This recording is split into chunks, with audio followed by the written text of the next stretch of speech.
আপনারা স্মরণ করেন আমরা 2 বছর আগে আমরা কোথায় ছিলাম, 1 বছর আগে আমরা কি অবস্থায় ছিলাম। 1 বছর আগে আমাদের রাজনৈতিক পরিচয় কতটুকু দিয়েছি। অনেক রাজনৈতিক দল স্বীকার করে নাই যে আমরা এই আন্দোলনের সাথে আছি, তারা তাদের গোপনীয়তা গোপন রেখেছে। না, আমরা স্বীকার করেছি যে যারা মনে করছেন শেখ হাসিনা পালিয়ে গেছে, যারা মনে করছেন ভারত পরাজিত হয়ে গেছে, না, শেখ হাসিনার প্রেতাত্মা এখানে ভর করেছে। যারা বলছেন যে আমরা 9 দফা লিখে দিয়েছি, তো 9 দফা লিখে আপনি পড়েন নাই কেন? নাহিদের হাতে কেন দিয়েছেন?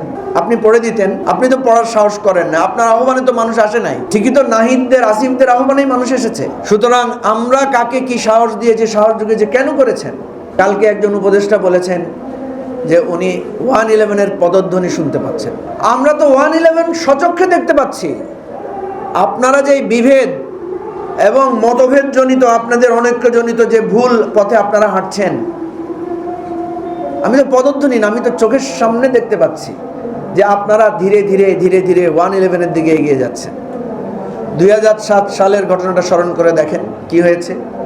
সরকার ভুল করেছে, রাজনৈতিক দলগুলো ভুল করেছে, কেউ কারো বড়ত্ব ইগো কম্প্রোমাইজ করে নাই, ফলে অনিবার্য 111 এসেছে। শুধু ষড়যন্ত্রকারীদের দোষ দিলে হবে না, নিজেদের আত্মপর্যালোচনা করতে হবে। সেজন্য আমরা আজকে দিয়েছি যে জুলাই অভ্যুত্থানের আত্মপর্যালোচনা। সুতরাং আমি বলছি, আপনাদেরকে সতর্ক করছি, আবারও বলছি, দেশবাসীকে সাক্ষী রেখে আজকে আপনাদেরকে সতর্ক করছি। শেখ হাসিনাকে আমরা সতর্ক করেছিলাম বারবার যে আপনাকে পালিয়ে যেতে হবে, আপনি এই দেশটাকে ধ্বংস করছেন, আপনি আওয়ামী লীগকে ধ্বংস করছেন, আপনি এই রাষ্ট্রকে শেষ করছেন। মনে নাই আমাদের ব্যারিস্টার ফুয়াদের সে বক্তব্য যেগুলো আপনারা বাজান, যে আপনাদের মাটি দেওয়ার, আপনাদের দাফন করার মাটি পাওয়া যাবে না, এই জন্যই তো আপনারা পালিয়ে গেছেন। আপনারা জানেন যে আপনাদেরকে এই মাটি কখনো গ্রহণ করবে না। বলেছিল যে আপনাদেরকে মানুষ বিদ্যুতের খুঁটির সাথে বেঁধে রাখবে, এগুলো তো সতর্ক করা হয়েছিল, এগুলো হুমকি দেওয়া হয়নি, এগুলো সতর্কতা বাণী ছিল আমাদের। তারা তো আমাদের সতর্কতা শুনে নাই। আজকেও আমরা বলছি, আমরা দল হিসাবে কত বড় বা মাঝারি বা ছোট সেটা গুরুত্বপূর্ণ না, আমরা এই জাতির কণ্ঠস্বর হিসাবে সতর্ক করছি যে আপনারা যে পথে হাঁটছেন, আমরা স্পষ্ট দেখতে পাচ্ছি 2007 সালের ডিসেম্বর জানুয়ারিতে যেই ধরনের রাজনৈতিক আবহাওয়া বিরাজ করেছে, আপনাদের আচরণে সেই ধরনের পরিস্থিতি বিরাজ করছে। তাহলে সমাধান কি? সমাধান হচ্ছে আপনারা সমঝোতায় পৌঁছান, আপনারা নিজেদের ইগোকে সংবরণ করেন। আপনারা স্মরণ করেন আমরা 2 বছর আগে আমরা কোথায় ছিলাম, 1 বছর আগে আমরা কি অবস্থায় ছিলাম। 1 বছর আগে আমাদের রাজনৈতিক পরিচয় কতটুকু দিয়েছি। আরেকটা কথা বলতে চাই, রিমান্ডের স্মৃতি হিসাবে আমি বলতে চাই, আমাকে রিমান্ডে, অনেকে বলেন রিমান্ডে অনেক নির্যাতনের শিকার হয়েছেন, কিন্তু আমি দেখলাম যে আমাকে ওই অর্থে তেমন নির্যাতনের শিকার হতে হয় নাই। নির্যাতিত হয়েছি মানসিকভাবে। আমার সামনে রিমান্ডে বসে সিগারেট টেনেছে 10-12 জন বসে। আমার যেহেতু হিউম্যান সিস্টেম উইক, আমার লাং ফাংশন একটু দুর্বলতা আছে, আমি খুবই তাদের সামনে আমি কাশতাম এবং তারা খুব এনজয় করত। আমি তাদেরকে বহুবার বলেছি যে আমার একটু শ্বাসকষ্টজনিত সমস্যা হয় আপনাদের এটাতে, তারা বলছে অসুবিধা নাই, ঠিক হয়ে যাবে। কিন্তু আমি শুনেছি অনেক রাজনৈতিক নেতাকে নির্যাতন করা হয়েছে। কেন করা হয়েছে জানেন সেটা? কারণ অনেক রাজনৈতিক দল স্বীকার করে নাই যে আমরা এই আন্দোলনের সাথে আছি, তারা তাদের গোপনীয়তা গোপন রেখেছে। না, আমরা স্বীকার করেছি, হ্যাঁ আমরা এই আন্দোলন, আমরা চাই শেখ হাসিনার পতন। আমাদের মোবাইল চেক করে বলা হয়েছে আপনি এত তারিখ অমুককে ফোন করেছেন, হ্যাঁ করেছি। আমাকে বলা হয়েছে নাহিদকে আপনি ধানমন্ডির 10-এর অমুক বাসায় রাখার ব্যবস্থা করেছেন, হ্যাঁ করেছি। তো আমরা তো বলছি করেছি, তো পুলিশ আমাকে মারবে কেন? সে তো সব দেখতেছে, আমার কথা, আমার মোবাইল ফোন সবকিছু ঠিক আছে। এখন যারা ভূমিকা রেখেছেন অথচ অস্বীকার করেছেন, কেন করেছিলেন? তারা তো এই জন্যই করেছিলেন, তারা জানেন যে এই আন্দোলন যদি ব্যর্থ হয় বা এই আন্দোলন যদি ব্যর্থ হয় তাহলে নেক্সট টাইমে একটা বিরাট রিপ্রেশনের, বিরাট নির্যাতনের শিকার হতে হবে। আমাদের উপলব্ধি ছিল, আমি যতই লুকাই, আমার এই মোবাইল ফোন তো সব কিছু সাক্ষী দিচ্ছে, আমি যতই লুকাই, আমার পার্টির পেজে তো প্রতিদিন আমার কর্মতৎপরতা ওপেন আছে। খুঁজে দেখেন অন্যান্য দলের পেজে গিয়ে, অন্যান্য দলের ওয়েবসাইটে গিয়ে দেখেন জুলাই অভ্যুত্থানে তারা দলীয়ভাবে অংশগ্রহণ করেছে কিনা। আমি তো বলেছি আমাদের দলের, আমি আমাদের সেক্রেটারি ব্যারিস্টার ফুয়াদ, আমাদের দলের নেতারা প্রত্যেকেই দলীয় পরিচয়ে, দলীয় অবস্থান থেকে আমরা আন্দোলনের ঘোষণা দিয়েছি। আবু সাইদ মৃত্যুর পর প্রথম মিছিল করে আমরা আবু সাইদকে বীর শ্রেষ্ঠ ঘোষণা দিয়েছি।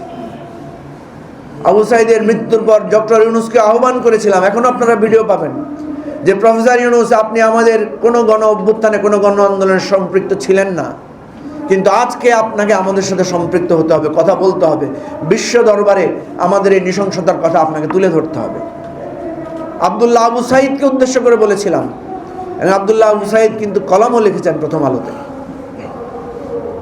আপনারা 4 তারিখের সংবাদ সম্মেলন দেখবেন, এই সংবাদ সম্মেলন বসে আমাদের দলের সেক্রেটারি কি বক্তব্য রেখেছে এখনো আপনারা সেটা খুঁজলে পাবেন। তখন তো ইন্টারনেট ছিল না, আমি দেখেছি ব্যারিস্টার ফুয়াদের সামনে কোনো বুম ছিল না তখন, কারণ তখন এক ভয়ানক একটা ভীতিকর পরিস্থিতি ছিল। আমি ওগুলো অবদান রাখার স্বীকৃতির জন্য বলছি না, আমি বলছি এজন্য যে এই আন্দোলনটা, এই অভ্যুত্থানটা একটা পুঁথির মালার মতো। প্রিয় ভাই ও বন্ধুগণ, আমার একটা প্রস্তাব, যে যারা মনে করছেন শেখ হাসিনা পালিয়ে গেছে, যারা মনে করছেন ভারত পরাজিত হয়ে গেছে, না, শেখ হাসিনার প্রেতাত্মা এখানে ভর করেছে। শেখ হাসিনা, আওয়ামী লীগ হয়তো আর ফিরবে না। আপনারা জানেন 69-এর গণ অভ্যুত্থানের মধ্য দিয়ে আইয়ুব খানের পতন ঘটেছে, 71-এর মুক্তিযুদ্ধের মধ্য দিয়ে ইয়াহিয়া খানের স্বৈর শাসনের ইতি চূড়ান্ত তালাক হয়ে গেছে তাদের সাথে আমাদের। কিন্তু 74 সালের শেখ মুজিব, 75 সালের শেখ মুজিবের চরিত্রের সাথে মিলিয়ে দেখেন, আইয়ুব খান, ইয়াহিয়া খানের চরিত্রের কোনো পার্থক্য খুঁজে পাবেন না। তার মানে কি?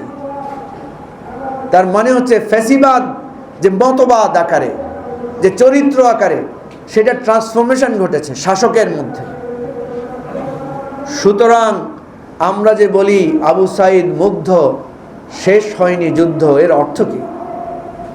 এর অর্থ হচ্ছে শেখ হাসিনাকে আমরা পরাজিত করেছি, শেখ হাসিনাকে আমরা বিতাড়িত করেছি, কিন্তু গণতন্ত্রের সংগ্রাম, মানবাধিকারের সংগ্রাম, সুশাসনের সংগ্রাম, ন্যায় প্রতিষ্ঠার সংগ্রাম, সাম্য মানবিক মর্যাদা ফিরিয়ে আনার সংগ্রাম আমাদেরকে অব্যাহত রাখতে হবে। সে অব্যাহত রাখার জন্য আমি অনুরোধ করছি যে আপনারা প্লিজ সব রাজনৈতিক দলকে নিয়ে গণ অভ্যুত্থানের সকল পক্ষ একটা সমঝোতায় পৌঁছান।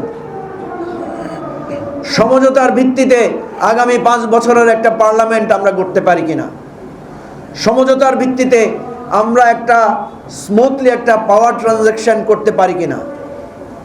বিএনপি বলেছে জাতীয় সরকারের কথা, গণ অভ্যুত্থানের সকল অংশীদারদেরকে নিয়ে তারা জাতীয় সরকার করবে। আমি প্রস্তাব দিচ্ছি গণ অভ্যুত্থানের সকল শক্তিদের নিয়ে একটা ন্যাশনাল পার্লামেন্ট করা যায় কিনা, সেই ডায়লগে বসেন। জুলাই সনদের কে ভিত্তি রেখে এটার ভিত্তিতে একটা পার্লামেন্ট করা যায় কিনা। আপনারা হয়তো বলবেন এটা আবার কেমন কথা, তাহলে নির্বাচন কিভাবে হবে, তাহলে আমাদের এতদিনের অর্জন মানুষকে আমরা কি জবাব দেব। সেই খারাপ পরিণতির চাইতে মুক্তিযুদ্ধের অর্জন 75-এ এসে বাকশালের মাধ্যমে যেভাবে বিসর্জিত হয়েছে, সেই বিসর্জিত হওয়ার চাইতে একটা টেকসই গণতান্ত্রিক যাত্রা তো আমাদের কাছে গুরুত্বপূর্ণ। আমি আমাদের দলের পক্ষ থেকে ঐকমত্য কমিশনের প্রস্তাব দিয়েছিলাম, যদি এই সমঝোতার যদি সফল করতে না পারেন, তাহলে গণতান্ত্রিকভাবে একটা পদ্ধতি আছে, গণতান্ত্রিকভাবে একটা পথ আছে, সেটা হচ্ছে আপনারা পার্লামেন্ট নির্বাচনটা পিআরের ভিত্তিতে দেন। তাইলে যদি পিআরের ভিত্তিতে লোয়ার হাউস ইলেকশন হয়, তাহলে সেখানে আশা করা যায় গণ অভ্যুত্থানে অংশীদার সব দলগুলোর অংশীদার পার্লামেন্টে তাদের অংশ নেয়ার বা থাকার সুযোগ হবে। জিজ্ঞেস করেন তাদেরকে, আমাদেরকে ফোন করে অনেকে বলেছে থাকার কোনো দরকার হলে আমাদেরকে জানাবেন। আমি যখন আন্দোলনের সময় আমাদের নেতা কর্নেল দিদার সাহেবের বাসায় ছিলাম, তখন অনেকে এসে দেখা করে বলেছেন কোনো সহযোগিতা লাগলে, কোনো অসুবিধা মনে করলে আসবেন। অনেকে এরকমও বলেছে যে ছাত্র নেতাদের কখনো গাড়ির লিফট নেওয়ার দরকার হলে আমরা গাড়ি দিব।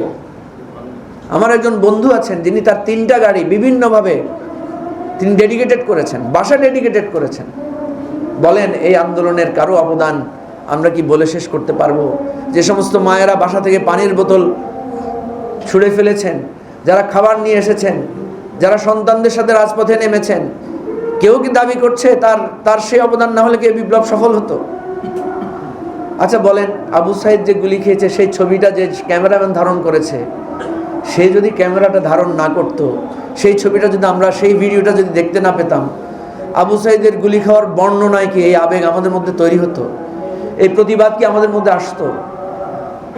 সে আসহাবুল ইয়ামিনের লাশটা যে ফেলে দেওয়া হচ্ছে আপনার এপিসি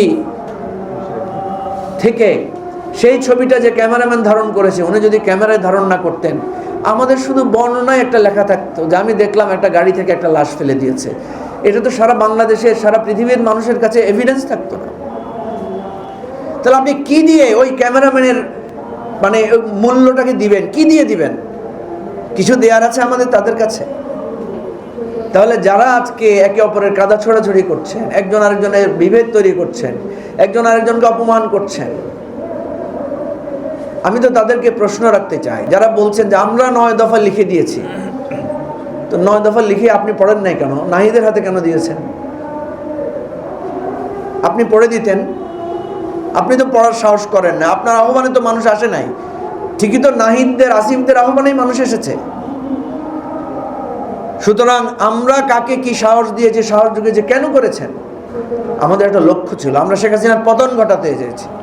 বিশ্বাস করেন, বড় বড় রাজনৈতিক দলগুলোর একটাই লক্ষ্য ছিল, শেখ হাসিনার পতন। আমরা যে আজকে রাষ্ট্র সংস্কারের কথা বলেছি, সেটা তো আমরা আগে থেকে বলেছি। এবি পার্টির জন্ম থেকে দেখবেন, এবি পার্টির যেই ইশতেহার শুরু থেকে দেওয়া হয়েছে, সেটার কথাই ছিল রাষ্ট্র মেরামতের ইশতেহার, রাষ্ট্র মেরামতের রূপরেখা। পড়ে দেখেন আপনারা। আজকে যে রাষ্ট্র সংস্কার আন্দোলন নামে দল আছে, তাদের দেখবেন তাদের জন্ম হয়েছে রাষ্ট্র সংস্কারের কথা বলে।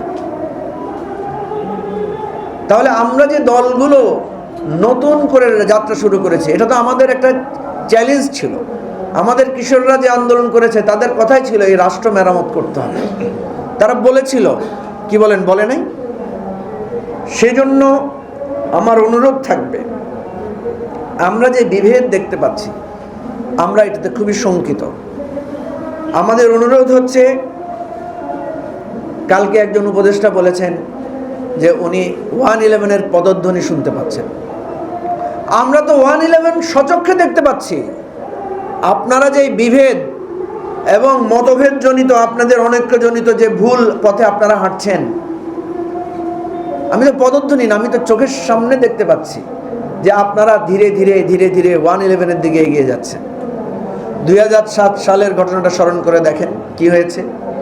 সরকার ভুল করেছে, রাজনৈতিক দলগুলো ভুল করেছে, কেউ কারো বড়ত্ব, ইগো কম্প্রোমাইজ করে নাই, ফলে অনিবার্য 111 এসেছে। শুধু ষড়যন্ত্রকারীদের দোষ দিলে হবে না, নিজেদের আত্মপর্যালোচনা করতে হবে। সেজন্য আমরা আজকে দিয়েছি যে জুলাই অভ্যুত্থানের আত্মপর্যালোচনা। সুতরাং আমি বলছি, আপনাদেরকে সতর্ক করছি, আবারও বলছি, দেশবাসীকে সাক্ষী রেখে আজকে আপনাদেরকে সতর্ক করছি।